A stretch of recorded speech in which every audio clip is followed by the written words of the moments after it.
I didn't know I was gay until I married a woman. I met Emily when I was 24. She was radiant, one of those people who make you feel like the world is less chaotic just by being in the room. We met at a friend's wedding, where we both drank too much white wine and laughed until our stomachs hurt. I didn't feel fireworks, not in the traditional sense, but I felt safe after years of watching my friends find partners, settle down, and build their picture-perfect lives.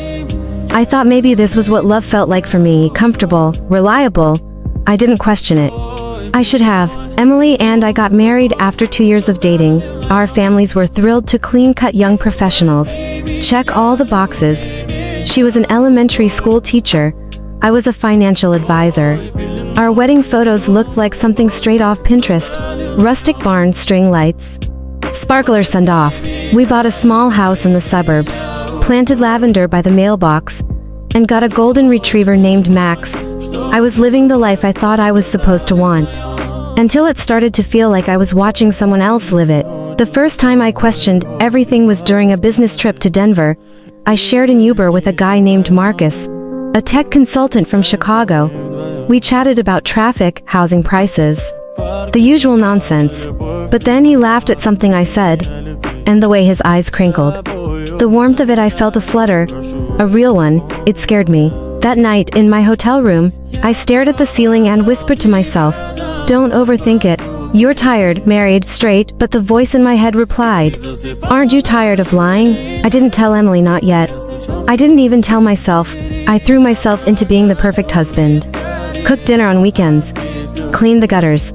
Bought her tulips for no reason, but intimacy faded. Every time we kissed, I felt like I was faking it.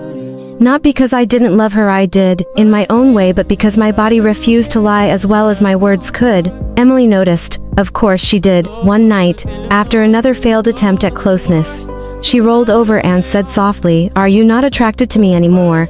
I froze. She turned back to me, her voice breaking. "Or is it something else?" I stayed quiet. I started therapy, told my therapist I was feeling disconnected. 3 sessions in, I finally blurted out, "I think I might be gay."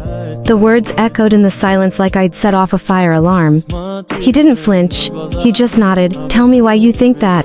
And for the first time in my life, I said things I'd never admitted, not even to myself, about how I always felt more drawn to men but buried it under sports, locker room jokes, and porn tabs I could close fast enough. I cried, not because I was sad, but because something inside me was cracking open. It took me for more months to tell Emily.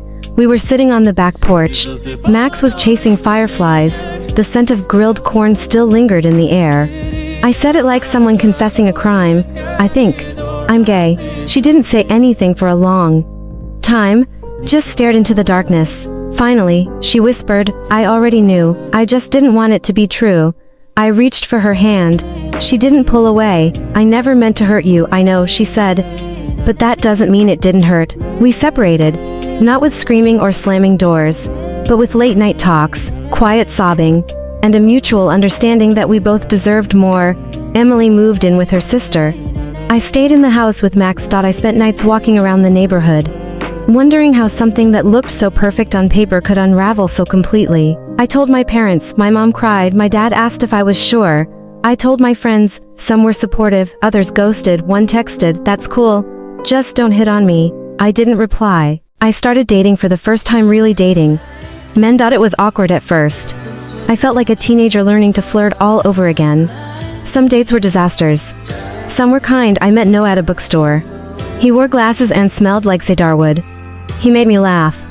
He didn't ask me why it took so long.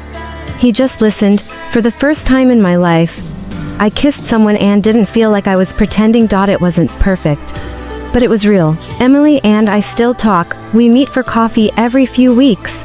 She's seeing someone new, a quiet guy who teaches music at the local college. I'm genuinely happy for her. One morning, she looked at me and said, "You look lighter now, like you're finally breathing right." I smiled. "I think I am," she nodded, then added, "But just so you know, I still hate you a little." We both laughed. And that was okay. Coming out late in life is strange. You mourn the years you lost. You mourn the people you hurt. You mourn the version of yourself you tried so hard to be. But you also start over. With honesty. With clarity. With trembling hope. I used to think I was broken. Now I know I was just buried. And every day, I dig a little deeper, not to hide but to rise.